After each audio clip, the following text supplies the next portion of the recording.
नमस्कार दोस्तों।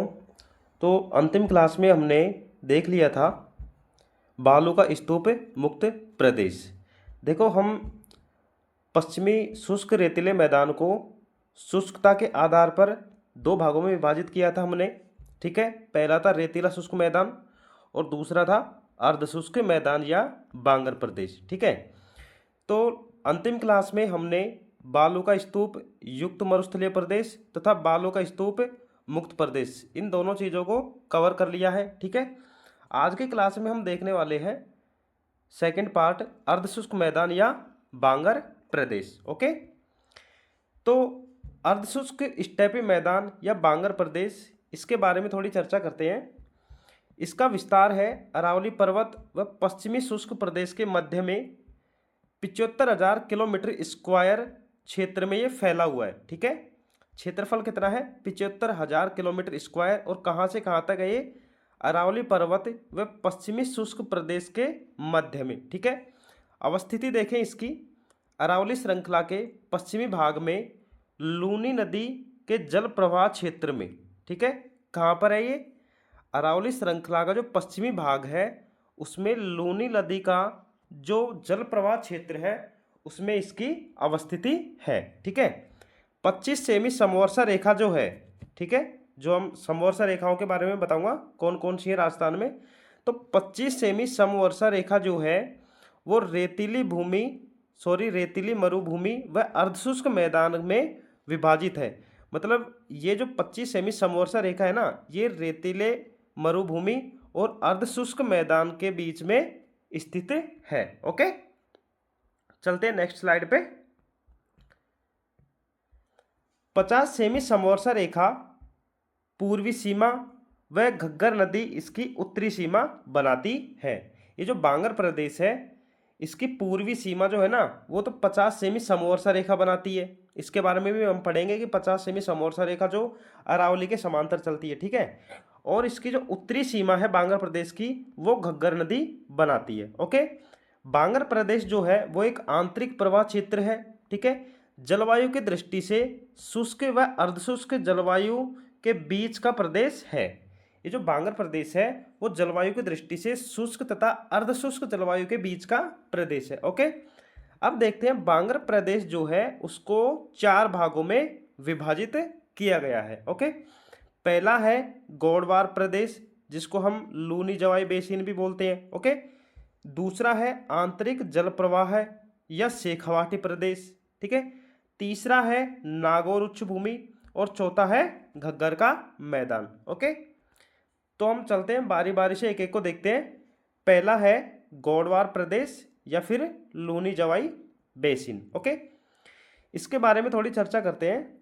ये देखो नदी निर्मित अर्धशुष्क मैदान है। नदी निर्मित मतलब जलोढ़। देखो दो चीज़ें होती हैं, एक तो वायुड़ एक जलोढ़। वायुड़ का मतलब होता है जो वायु से निर्मित होती है, जो हमने रेगिस्तान के बारे में देखा था। ठीक है, पश्चिमी शुष्क रेतीले मैदान में।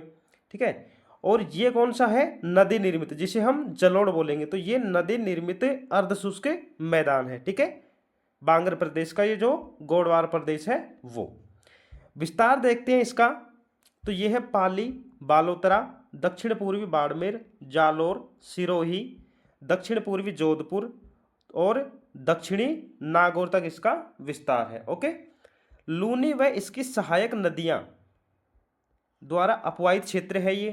ठीक है, ये जो क्षेत्र है इसमें लूनी नदी तथा लूनी नदी की सहायक नदियों का अपवाह होता है। ठीक है, ये लूनी और इसकी सहायक नदियां बहती हैं इधर, कहने का मतलब ये है। ठीक है, लूनी नदी का पानी बालोतरा तक तो मीठा रहता है। देखो लूनी नदी वैसे नाम से लूनी है, मतलब नमक की तरह खारा पानी है, बट इसका जो उद्गम है वहां से लेकर के बालोतरा तक जब ये बहती है तो बालोतरा तक तो इसका पानी मीठा है।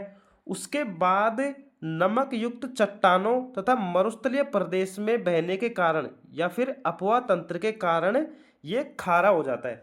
मतलब बालोतरा के बाद ये नमक युक्त चट्टानों से होकर के गुजरती है, तो उस कारण इसका अपवाह तंत्र है वो खारा हो जाता है। ओके, इस बात का पता लग गया है कि लूनी नदी बालोतरा तक मीठी है, उसके बाद में ये खारी हो जाती है। क्यों हो जाती है? क्योंकि ये नमक युक्त चट्टानों से होकर गुजरती है। ओके, काला भरा, जिसको हम काला भर भी बोलते हैं, काला भरा डूंगर लूनी नदी बेसिन की पूर्वी सीमा बनाता है। ये बात ध्यान रखना कि ये जो बांगर क्षेत्र है इसकी पूर्वी सीमा कौन बनाता है? लूनी नदी बेसिन की पूर्वी सीमा कौन बनाता है? कालाभर डूंगर। ओके। दक्षिण पश्चिमी हवाओं द्वारा कच्छ रेगिस्तान से बालू आती है इस क्षेत्र में। ये जो क्षेत्र है, सॉरी, जो हम सेकंड पार्ट पढ़ रहे थे इसका, अर्धशुष्क स्टेपी मैदान या बांगर प्रदेश, ठीक है, इसमें रेत कहाँ से आती है, बालू कहाँ से आती है? दक्षिण पश्चिमी जो हवाएं आती है ना पाकिस्तान की तरफ से, या फिर इधर की बात करें हम गुजरात की तरफ से जो हवाएं आती है पाकिस्तान से होती है, उनके द्वारा कच्छ रेगिस्तान से, ठीक है, वहाँ से बालू मिट्टी यानी कि जो रेत उड़ करके आती है इस क्षेत्र में। ओके। खारे पानी का क्षेत्र पचबदरा, सनवरला तथा कपराना, ये खारे पानी का क्षेत्र है इस बांगर क्षेत्र के अंदर, ठीक है। और इस क्षेत्र में प्रमुख नहर कौन कौन सी है? नर्मदा नहर है, ठीक है। इस बेसिन में 7248.6 किलोमीटर स्क्वायर अंतर पर्वतीय मैदान स्थित है। मतलब पर्वतों के बीच में ये मैदान स्थित है और कितना है? 7248.6 किलोमीटर स्क्वायर। ओके। चलते हैं नेक्स्ट स्लाइड में। आपको सारी चीज़ें मैंने नोट से जहाँ से भी इकट्ठे किए हैं, ये 4-5 सोर्स से सारी चीज़ें निकाल ली। आपको एज इट इज़ कॉपी करना है, समझना है और रटना है, ठीक है। मैं जो समझा रहा हूँ उसको समझते जाना है और आपको कुछ नहीं करना, रटते जाना है। वीडियो अच्छी लगे लाइक करना, चैनल को सब्सक्राइब करना, अपने दोस्तों के साथ शेयर करना, ये आपकी जिम्मेदारी है। मैं अपनी तरफ से मेरा 100% दे रहा हूँ, बाकी आपके ऊपर है कि आप वीडियो को कितना आगे शेयर करते हो, ठीक है। तो ध्यान से पढ़ना, इंटरेस्ट लेके। देखो, प्राचीन चट्टानों की जो पहाड़ियाँ हैं इस क्षेत्र के अंदर, ठीक है, कौन कौन सी है? एक तो है जालोर सिवाना की पहाड़ियाँ, ये ग्रेनाइट से निर्मित होती हैं, ठीक है। जालोर सिवाना की जो पहाड़ियाँ हैं वो ग्रेनाइट निर्मित हैं, जबकि मलानी रायोलाइट की जो पहाड़ियाँ हैं वो गुंबदाकार या इंसलबर्ग के रूप में हैं। ओके। इंसलबर्ग के बारे में आगे पढ़ेंगे, ये चीज़ है क्या, ठीक है। इसके बारे में बहुत सारी डिटेल है तो मैं आराम से बताऊंगा, फिलहाल के लिए ध्यान रखो, ठीक है। हिंगलाज का मगरा, कालिया पहाड़, नरसिंहपुर पहाड़ स्थित है यहाँ पर, ठीक है। इस एरिया में कौन कौन से पहाड़ स्थित है? एक तो हिंगलाज का मगरा, कालिया के नाम से पहाड़ और नरसिंहपुर पहाड़ स्थित है। बालोतरा से सिवाना तक ग्रेनाइट निर्मित 56 की पहाड़ियाँ हैं।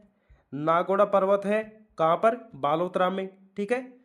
अरावली के दक्षिण में, इस क्षेत्र में अरावली के दक्षिण में जसवंतपुरा की पहाड़ी की सर्वोच्च चोटी कौन सी है? डोरा पर्वत के नाम से। ये बात ध्यान रखना कि इस क्षेत्र के अंदर अरावली के दक्षिण में जसवंतपुरा की पहाड़ी की सर्वोच्च चोटी कौन सी है? डोरा पर्वत।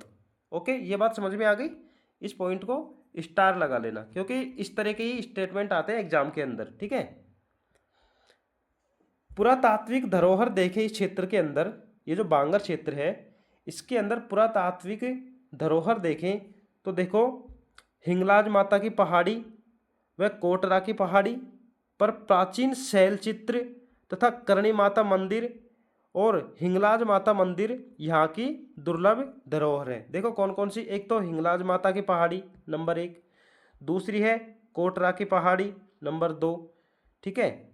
इन पहाड़ियों पर जो प्राचीन पत्थरों के चित्र हैं, शैल चित्र मतलब पत्थरों पर बने हुए चित्र, एक चीज ये हो गई। दूसरी है करणी माता मंदिर, ठीक है। तीसरी चीज हो गई हिंगलाज माता का मंदिर, इस क्षेत्र की पुरातात्विक धरोहर है, ठीक है। ये सारी चीजें। रेगिस्तान का माउंट आबू या फिर राजस्थान का लघु माउंट आबू को क्या है? 56 की पहाड़ियों में स्थित हल्देश्वर महादेव मंदिर पीपलूद। ये जो हल्देश्वर महादेव पीपलूद मंदिर है इसको क्या कहते हैं? रेगिस्तान का माउंट आबू या फिर राजस्थान का लघु माउंट आबू के नाम से भी इसको जानते हैं, जो कि 56 की पहाड़ियों में स्थित है। ओके, ये बात समझ में आ गई आप लोगों को, ठीक है। चलते हैं, सॉरी हम गोडवार प्रदेश की बात कर रहे थे, ठीक है, लूनी जवाई बेसिन की, ठीक है। ये थोड़ा सा मिस्टेक हो गया, तो इसमें आप सुधार कर लेना। हम बांगर प्रदेश के बारे में तो पढ़ रहे थे, ठीक है, जो पश्चिमी शुष्क रेगिस्तान का दूसरा प्रकार था, ठीक है। तो बांगर प्रदेश में भी हम पहला जो पढ़ रहे थे वो कौन सा था, हमारा लूनी जवाई बेसिन। ओके, इसके बारे में हम पढ़ रहे थे। मैंने एक दो जगह थोड़ा मिस्टेक कर दिया, तो उसको आप थोड़ा करेक्शन कर लेना। ओके, बाकी कोई प्रॉब्लम नहीं है। देखो इस क्षेत्र के अंदर जो लूनी जवाई बेसिन है, इस क्षेत्र के अंदर जो कांपीय मैदान है, इस मैदान या बेसिन का सर्वाधिक विस्तार जो है वो है 47.51% मैदानी भाग। ये जो लूनी जवाई बेसिन है इसमें 47.51% भाग तो कौन सा है, कांपीय मैदान सबसे ज्यादा है, ठीक है। इसकी इस क्षेत्र के अंदर, इस लूनी जवाई बेसिन के अंदर प्रमुख कृत्रिम झीलें कौन कौन सी हैं। अनंत सागर कृत्रिम झील मतलब जो मानव द्वारा निर्मित है, किसी न किसी टाइम पे राजा महाराजाओं द्वारा बनाई गई है, ठीक है। तो पहली है अनंत सागर, दूसरी है फतेह सागर, ठीक है, तीसरी है जसवंत सागर, चौथी है सरदार समंद, ठीक है, पांचवी है हेमवास और छठी है नया गांव, ठीक है, और सातवीं है शारदा। ओके, ये झीलें हैं इस लूनी जवाई बेसिन के अंदर जो कि कृत्रिम मानव निर्मित झीलें हैं, ठीक है। चलते हैं नेक्स्ट स्लाइड पे। दूसरा भाग जो देखा था हमने, पहला हो गया लूनी जवाई बेसिन, ठीक है, दूसरा है आंतरिक जल प्रवाह क्षेत्र या फिर शेखावाटी प्रदेश, ठीक है। इसका विस्तार देखते हैं। लूनी बेसिन के उत्तर में अभी जो हमने पढ़ा है ना, नंबर 1, ठीक है, कौन सा, लूनी जवाई बेसिन, तो उसके उत्तर में राजस्थान की उत्तर पूर्वी सीमा तक चूरू, झुंझुनू, सीकर, नीम का थाना, डिडवाना, कुचामन, इस क्षेत्र में इसका विस्तार है। समझ में आ गई कहां पर है विस्तार। जो अभी हमने लूनी बेसिन पढ़ा है उसके उत्तर में राजस्थान की उत्तर पूर्वी सीमा तक। अब इस क्षेत्र में कौन कौन से जिले हो गए, चूरू, झुंझुनू, सीकर, नीम का थाना, डिडवाना, कुचामन। ओके, इसकी औसत ऊंचाई देखें तो वो है 4500 मीटर समुद्र तल से, ठीक है। समुद्र तल से औसत ऊंचाई कितनी हो गई, 4500 मीटर। ओके, ज्यादातर बरखान या फिर जिसको हम क्या बोलते थे, अर्धचंद्राकार बालू का स्तूप मिलते हैं इस क्षेत्र के अंदर। ये जो क्षेत्र है शेखावाटी, इसके अंदर ज्यादातर किस प्रकार के बालू का स्तूप मिलते हैं, अर्धचंद्राकार, जिनको हम बरखान बोलते हैं, ठीक है, सबसे ज्यादा ये मिलते हैं। मेंढा नदी घाटी जो है नवीन बरखान स्तूप है। इस क्षेत्र के अंदर जो मेंढा नदी घाटी है वो एक नवीन बरखान स्तूप है, मतलब नया बरखान बना है मेंढा नदी घाटी में। ओके, इस क्षेत्र में कम वर्षा, बलुई मिट्टी व स्तूपों की दीवार के कारण संपूर्ण क्षेत्र पूर्णतः आंतरिक जल प्रवाह है। इस लाइन को आप स्टार लगाकर लिख लेना। यहां पर देखो, वर्षा की कमी, बलुई मिट्टी और स्तूपों की दीवार के कारण, ये जो बालू का स्तूप है, इन दीवारों के कारण पूरी तरह से ये आंतरिक जल प्रवाह क्षेत्र है। इस लाइन को आप लिख लेना, क्योंकि एग्जाम के अंदर इसी तरीके के स्टेटमेंट की लाइनें आती हैं, ठीक है, वहां पर आप कंफ्यूज होगे फिर, ठीक है। यहाँ पर देखें, सांबर झील जो है वो आंतरिक जल प्रवाह व बालसन का उत्तम उदाहरण है इस क्षेत्र के अंदर, ठीक है। सांबर झील जो है वो इस क्षेत्र में आंतरिक जल प्रवाह व बालसन, जिसको बेलसोन भी बोलते हैं, इसका एक उत्तम उदाहरण है। अभी हमने पढ़ा ना, ये पूरी तरह से आंतरिक जल प्रवाह क्षेत्र है, तो उसका एक उदाहरण है सांबर झील, ठीक है, एक परफेक्ट उदाहरण है। अब बालसन क्या है, इसके बारे में थोड़ी चर्चा करते हैं। ये पर्वतों से घिरा एक मरुस्थलीय बेसिन, ठीक है, के लिए शब्द यूज होता है। बालसन जो है ये शब्द पर्वतों से घिरे हुए एक मरुस्थलीय बेसिन के लिए उपयुक्त होता है।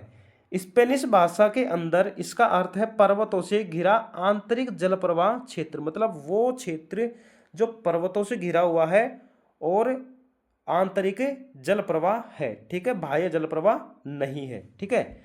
मैक्सिको व एरिजोना में ऐसे क्षेत्र को क्या बोलते हैं, अस्थायी झील व खड्डे बोलते हैं, तथा उत्तरी अफ्रीका में क्या बोलते हैं ऐसे क्षेत्र को, शॉर्ट्स। ओके, ये पॉइंट थोड़ा ध्यान रख लेना। ओके, ये समझ में आ गया बालसन क्या चीज है। चलते नेक्स्ट स्लाइड पे। इस क्षेत्र के अंदर केवल एक नदी प्रवाह है। ये जो शेखावाटी क्षेत्र की बात कर रहे हैं, इसके अंदर मात्र एक नदी प्रवाह है, कौन सी, कांतली। कांतली नदी जल प्रवाह है इस क्षेत्र के अंदर। ये वर्षा ऋतु में प्रवाह होती है, जो अरावली से निकलकर उत्तर पूर्व में बहते हुए राजगढ़ में रेत में विलीन हो जाती है। अब देखो, हमने पढ़ा था कि ये आंतरिक जल प्रवाह क्षेत्र है पूरी तरह। आंतरिक जल प्रवाह का मतलब कि इस क्षेत्र के अंदर बहने वाली नदी ना तो किसी सागर में जाएगी, ना किसी खाड़ी में जाएगी, मतलब बंगाल की खाड़ी में भी नहीं जाएगी, ना अरब सागर में जाएगी, कहीं नहीं जाएगी। मतलब आंतरिक जल प्रवाह क्षेत्र का मतलब है कि नदी है जो है वो उसी क्षेत्र में कहीं ना कहीं पर जाकर विलीन हो जाती है। तो इस क्षेत्र में जो कांतली नदी है वो वर्षा ऋतु में प्रवाह होती है, जो अरावली से निकलकर उत्तर पूर्व में बहते हुए राजगढ़ में रेत में विलीन हो जाती है। ये बात समझ में आ गई, ठीक है। चूरू ऐसा जिला है इस क्षेत्र के अंदर जिसमें कोई नदी नहीं है। ये जो शेखावाटी प्रदेश हम पढ़ रहे हैं, इस प्रदेश में आने वाले जिलों में चूरू जिला ऐसा है जिसमें कोई भी नदी नहीं है। ओके। सरोवर या सर क्या चीज है? अंतर बालू का स्तूप जिनमें वर्षा का पानी एकत्र होता है, उनको हम क्या बोलते हैं? सरोवर। समझ में आ गया? अंतर बालू का स्तूप जिनमें वर्षा का पानी एकत्र होता है। हमने बालू के स्तूप जब पढ़ रहे थे तो उस टाइम पढ़ा था ना कि बालू के स्तूपों के बीच में भी पानी इकट्ठा हो जाता है, तो उनको हम सरोवर बोलते हैं, ठीक है। एग्जाम्पल के लिए जसूसर, सालीसर, मानसर और मलसीसर, ये 4 बालू का स्तूप ऐसे हैं, ठीक है, सॉरी सरोवर ऐसे हैं जो इसके उदाहरण हैं। ये चारों जो सरोवर है वो अंतर बालू का स्तूपों के उदाहरण है जिनमें पानी एकत्र होता है वर्षा का। ओके। अगर एग्जाम्पल देकर के पूछे एग्जाम के अंदर तो आप इनको ध्यान रखना कि अंतर बालू का स्तूप जिनमें वर्षा का पानी एकत्र होता है तो कौन कौन से हैं, तो इस प्रकार से भी आपसे पूछा जा सकता है, तो इस चीज को ध्यान रखना। ओके, चलते हैं नेक्स्ट स्लाइड पे। इस क्षेत्र में मतलब शेखावाटी क्षेत्र में वर्षा जल एकत्र हेतु 2 चीजें होती हैं। मतलब इस क्षेत्र में देखो पानी की कमी है, ठीक है, तो 2 तरीके हैं जिनसे वहां के लोग पानी इकट्ठा करते हैं। पहला तो है मानव निर्मित, जिनको हम जोहड़ या नाड़ा बोलते हैं, ठीक है। दूसरी चीज है प्राकृतिक। प्राकृतिक में कौन सी चीज है? टोबा, ठीक है। मतलब 2 तरीके से इस क्षेत्र में वर्षा जल को एकत्र किया जाता है। एक तो मानव निर्मित चीजों द्वारा जो कि जिनको हम जोहड़ बोलते हैं, और दूसरा प्राकृतिक जिसको हम टोबा बोलते हैं, ठीक है। नमकीन पानी के रन मतलब खारे पानी के रन, रन जो हमने बोला था मतलब एक तरीके की झीलें ही होती हैं, ठीक है। तो वो कौन कौन सी है? देखो, कनोड़, भाखरी, पोखरण में, ठीक है, और लवा जैसलमेर, बाप फलोदी, रेडाना बाड़मेर और डेगाना बाड़मेर, सुजानगढ़, ताल छापर, परिहार और कुचामन, ठीक है, सॉरी परिहर के नाम से है ये। तो इन क्षेत्रों के अंदर नमकीन पानी के रन या फिर खारे पानी की झीलें हैं इस क्षेत्र के अंदर, शेखावाटी क्षेत्र के अंदर। ओके, चलते हैं नेक्स्ट स्लाइड पे। ये जो शेखावाटी क्षेत्र है इसकी सीमा की बात करते हैं कि इसकी सीमा कहाँ कहाँ लगती है। ओके, तो देखो इस क्षेत्र की मतलब पूर्वी ये जो शेखावाटी क्षेत्र है इसकी जो पूर्वी सीमा है वो लगती है अरावली श्रेणी या फिर 50 सेमी समवर्षा रेखा के द्वारा, ठीक है। उत्तरी सीमा लगती है घग्गर के मैदान से, ठीक है। पश्चिमी सीमा लगती है 25 सेमी समवर्षा रेखा के द्वारा, ठीक है। ये सीमांकन हो गया शेखावाटी क्षेत्र का। पूर्वी सीमा, उत्तरी सीमा और पश्चिमी सीमा। पूर्वी सीमा 50 सेमी समवर्षा, उत्तरी सीमा घग्गर मैदान, पश्चिमी सीमा 25 सेमी समवर्षा रेखा, ठीक है। वायु घाटियाँ कौन कौन सी है? अजमेर के उत्तर पूर्व में अरावली की टूटी फूटी श्रेणियाँ जो हैं उनको हम इस क्षेत्र में वायु घाटियाँ बोलते हैं। मतलब अरावली के बीच में जो बीच में गैप है, ठीक है, उन गैप के वो जो गैप है उनकी जो श्रेणियाँ हैं टूटी फूटी अजमेर के उत्तर पूर्व में, उनको हमें वायु घाटियाँ बोलते हैं। मतलब उन घाटियों के बीच में होकर या फिर अरावली के बीच में ये जो गैप है इनके बीच में होकर वायु गुजरती है, तो इसलिए हम इनको वायु घाटियां बोलते हैं। ओके, अब देखो तीसरा प्रकार हम देख रहे थे नागौर उच्च भूमि, ठीक है। पहला देखा लूनी जवाई बेसिन, दूसरा देखा हमने अभी रिसेंट कौन सा, ठीक है, और अभी देखो हम जो तीसरा देखने वाले हैं वो है नागौर उच्च भूमि। ओके, तो देखो इस क्षेत्र में लूनी बेसिन के उत्तर में ये जो क्षेत्र है लूनी बेसिन के उत्तर में समुद्र तल से 300 से 500 मीटर उच्च भूमि वाला क्षेत्र है। ये जो नागौर उच्च भूमि है वो लूनी बेसिन जो है उसके उत्तर में समुद्र तल से 300 से 500 मीटर उच्च भूमि वाला क्षेत्र है। ओके, इस क्षेत्र की उत्तरी सीमा है वो शेखावाटी का अंतर्प्रवाही मैदान है। अभी हमने जो दूसरा प्रकार देखा था ना शेखावाटी, उसका जो अंतर्प्रवाही मैदान है वो इसकी उत्तरी सीमा बनाता है, किसकी? नागौर उच्च भूमि की। ओके, मिट्टी में, इस क्षेत्र की जो मिट्टी है उस मिट्टी में सोडियम क्लोराइड मतलब नमक के कारण बंजर व रेतीला प्रदेश है। अब देखो एग्जाम में यदि आ जाए कि नागौर उच्च भूमि का जो मैदान है वो बंजर व रेतीला प्रदेश है, कारण बताइए। ठीक है, तो उसका एक कारण क्या है कि इसकी ये क्षेत्र की जो मिट्टी है उसमें सोडियम क्लोराइड मतलब नमक के कारण, ठीक है, नमक विद्यमान होने के कारण नागौर उच्च भूमि का क्षेत्र बंजर व रेतीला है। ठीक है, पर्वतसर नाबा कुचामन के अतिरिक्त अन्य स्थानों पर पहाड़ियों का अभाव है। इस क्षेत्र के अंदर मतलब कहाँ पर पहाड़ियाँ हैं? पर्वतसर नाबा कुचामन, इन दो ही जगह पर इस क्षेत्र में पहाड़ियाँ हैं, बाकी पूरे क्षेत्र में पहाड़ियाँ नहीं हैं। ओके, इतने ही समझना है इस स्लाइड पे। ठीक है, इस क्षेत्र के पूर्वी भाग में देखें, नागौर उच्च भूमि के पूर्वी भाग में देखें तो नमकीन झीलें कौन कौन सी हैं? सांभर, डिडवाना, नावा तथा कुचामन। ये 4 झीलें हैं जो इस नागौर उच्च भूमि में हैं। ठीक है, नमकीन झीलें हैं। ओके, पश्चिमी राजस्थान में खारे पानी की झीलें। भाई पश्चिमी राजस्थान में ही खारे पानी की झीलें क्यों मिलती हैं? इसका एक कारण है क्योंकि गहराई में माइकासिस्ट नमकीन चट्टानों से केशाकर्षण पद्धति से नमक सतह पर आ जाता है और सतह पर आने के बाद पानी की वाष्पीकरण होता है। जब पानी का वाष्पीकरण हो जाएगा तो सोडियम क्लोराइड यानी कि नमक के जो कण है, जो बचे हुए कण हैं, वो वर्षा जल के साथ बहकर झीलों में आ जाते हैं। ये बात समझ में आ गई कि पश्चिमी राजस्थान में ही खारे पानी की झीलें क्यों मिलती हैं? क्योंकि जमीन की गहराइयों में जो माइकासिस्ट नमकीन की चट्टानें हैं, उन चट्टानों से केशाकर्षण पद्धति जो होती है ना, कि जो हम जब दीपक जलाते हैं और उसमें रुई का जो फाहा होता है उससे होकर के जब तेल ऊपर खिंचता है तो उसको हम केशाकर्षण पद्धति बोलते हैं। तो उसी पद्धति के जरिए जो नमक है वो माइकासिस्ट नमकीन चट्टानों से सतह पर आ जाता है। सतह पर आने के बाद में पानी का वाष्पीकरण होता है। वाष्पीकरण होने के बाद में जब जमीन पर सोडियम क्लोराइड के जो कण बचते हैं, ठीक है, वो कण वर्षा जल के साथ बहकर झीलों में चले जाते हैं और झीलों में पानी खारा हो जाता है। ये बात समझ में आ गई आप लोगों को? ठीक है, चलते हैं नेक्स्ट स्लाइड पे। अगला जो प्रकार है वो है घग्गर नदी का मैदान। ठीक है, तो इसका विस्तार देखते हैं। विस्तार इसका गंगानगर हनुमानगढ़ के 75% भाग पर घग्गर या फिर नाले का मैदान स्थित है। ठीक है, यह मैदान घग्गर, सतलज, वैदिक सरस्वती, चौतांग नदियों द्वारा लाई गई जलोढ़ मिट्टी से निर्मित है। 2 चीज़ें यहाँ पर, एक तो ये जो मैदान है वो जलोढ़ है मतलब नदियों द्वारा लाई गई मिट्टी से निर्मित है। और कौन कौन सी नदियाँ?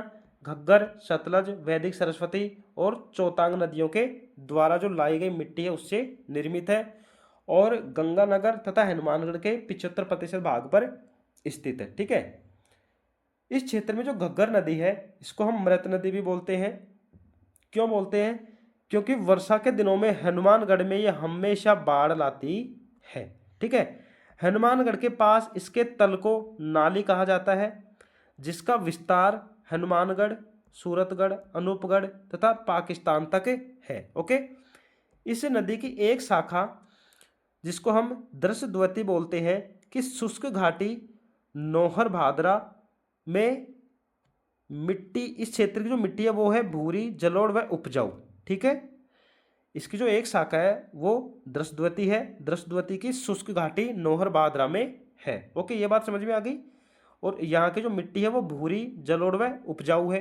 ठीक है, गंगा नहर व इंदिरा गांधी नहर द्वारा पर्याप्त सिंचाई होती है इस क्षेत्र के अंदर। ये जो घग्गर का मैदान है इस क्षेत्र के अंदर गंगा नहर और दूसरी इंदिरा गांधी नहर, इन दोनों नहरों द्वारा पर्याप्त सिंचाई होती है। ठीक है, ठीक है। तो ये पॉइंट यहाँ पर खत्म होता है हमारा बांगर प्रदेश वाला। ठीक है, तो अब कोई कुछ पॉइंट है अलग से, उनको हम नोट कर लेंगे। ये इस टॉपिक से अलग है। अब हमारा बांगर प्रदेश खत्म हो चुका है, उसके आगे कुछ पॉइंट है तो उनको हम नोट करते चलेंगे। वन्य जीव, कृष्णमृग, चिंकारा, मरु लोमड़ी, मरु बिल्ली, जंगली गधा, गोडावण, मोर, भटतीतर, सेही, मरु नेवला व पीवड़ा सर्प।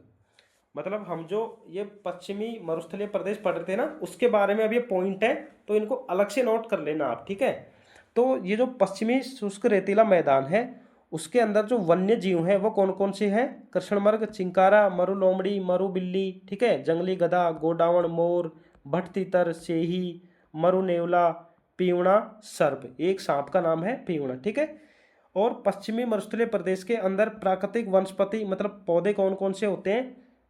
जाहिर सी बात है कांटे वाले पौधे मिलेंगे हमको। ठीक है, रेगिस्तान का जो मैदान है उसमें अधिकतर कांटे वाले ही पौधे होते हैं, जैसे खेजड़ी हो गया, जाल, बेर, बबूल, कीकर, कैर, रोहिड़ा, हिंगोटा, खीप। ठीक है, हिंगोटा जो होता है वो साबुन की तरह काम करता है। ओके, आक मतलब आंकड़ा जिसको बोलते हैं हम देसी भाषा में। ठीक है, कूचा हो गया। ठीक है, कूचा मतलब ये जो लंबे लंबे पत्ते होते हैं इनके और दोनों तरफ धार होती है तलवार की तरह। ठीक है, उसको हम कूचा बोलते हैं। सेवण, धामण, ताराकुरी, ये घास के नाम है इस क्षेत्र के अंदर। ठीक है, और सेवण जो घास है उसको देखो हम क्या बोलते हैं? King of desert grasses. इस पॉइंट को आप स्टार लगा के नोट कर लेना। ठीक है, सणिया, लापडा, फॉग, भूरंड, ये यहाँ की वनस्पति है। ठीक है, थार मरुस्थल की दक्षिणी सीमा जो है वो कहाँ पर लगती है भाई? 24 डिग्री 30 मिनट उत्तरी गुजरात के अंदर। थार मरुस्थल की जो दक्षिणी सीमा है वो है गुजरात में 24 डिग्री 30 मिनट उत्तरी सीमा। ओके, अरावली में स्थित अंतराल मतलब जो गैप है, मतलब हमने अभी चर्चा की थी ना कि जो अरावली पर्वत श्रृंखला है उसमें बीच बीच में गैप है, घाटियां हैं जिनको हम वायु घाटियां भी बोलते हैं। ठीक है, तो वो कौन कौन से हैं? देखो, अरावली में स्थित अंतराल जिनमें मरुस्थल का उत्तर पूर्व की ओर विस्तार होता है। मतलब इन गैप्स के अंदर होकर के अरावली का उत्तर पूर्व की ओर विस्तार होता है। ठीक है, तो ये कहाँ कहाँ पर है? ये जो गैप है जिनके जरिए उत्तर पूर्व में मरुस्थल का विस्तार होता है। तो देखो, पहला गैप है अजमेर के अंदर, किस नाम से है? लूनी गोविंदगढ़ के नाम से। ठीक है, दूसरा गैप है झुंझुनू में जो गुड़ा के नाम से जाना जाता है। ठीक है, तीसरा गैप है जयपुर डिडवाना कुचामन क्षेत्र में जिसको हम सांभर के नाम से जानते हैं। ठीक है, अगला है सीकर के अंदर जिसको रेवासा रानौली के नाम से जानते हैं। ठीक है, उससे अगला भी है सीकर के अंदर, इसको हम घाट की डाबी के नाम से जानते हैं जो कि सीकर में मोहना में स्थित है। ठीक है, नेक्स्ट है वो भी सीकर के अंदर है। ठीक है, जिसको हम भूणी गागोर के नाम से जानते हैं। ठीक है, नेक्स्ट है झुंझुनू में जिसको हम सिंघाना डिगरोटा के नाम से जानते हैं।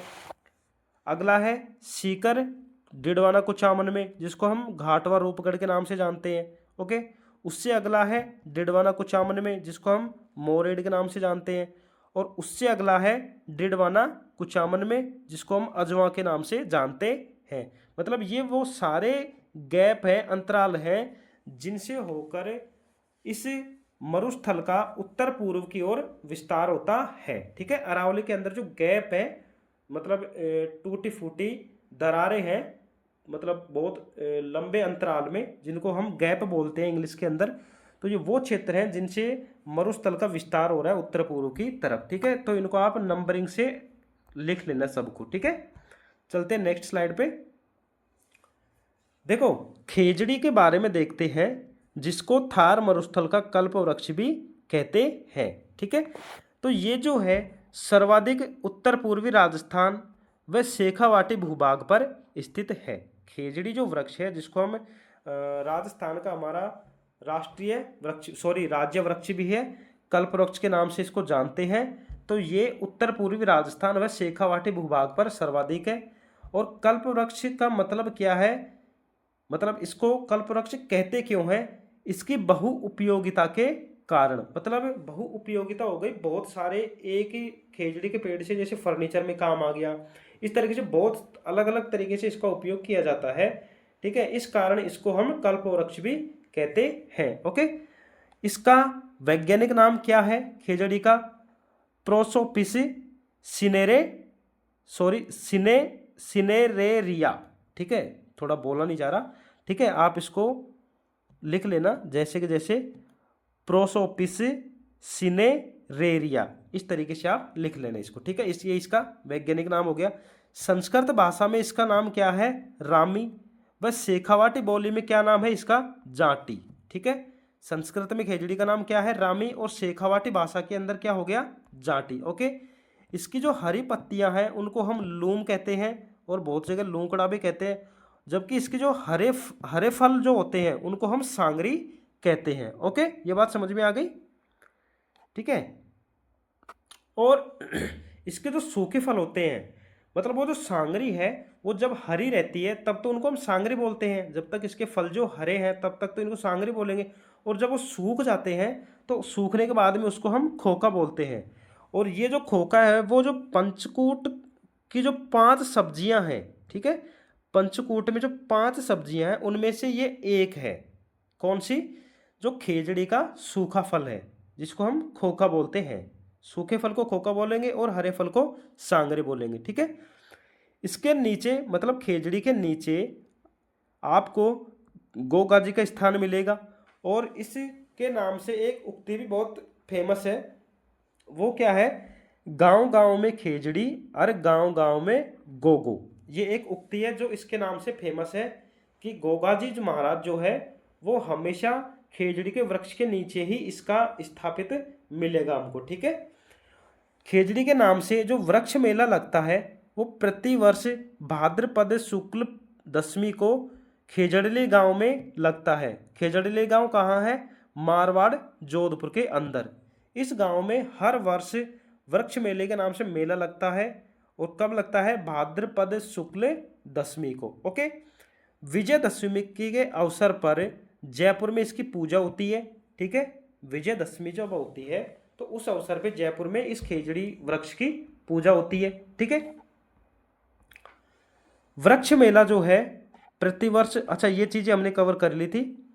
विजयदशमी, हाँ ये भी हो गया था। ठीक है, 30 अक्टूबर 1983 को इसको राज्य वृक्ष घोषित किया गया था। खेजड़ी को राज्य वृक्ष, राजस्थान का राज्य वृक्ष कब घोषित किया गया था? 31 अक्टूबर 1983 को। ठीक है, इस क्षेत्र में हम देखेंगे नहर कौन सी है? इंदिरा गांधी व जवाई और नर्मदा नहर। ठीक है, इस क्षेत्र के अंदर है। ओके, नदी की बात करें, लूनी व इसकी सहायक नदी, कांतली,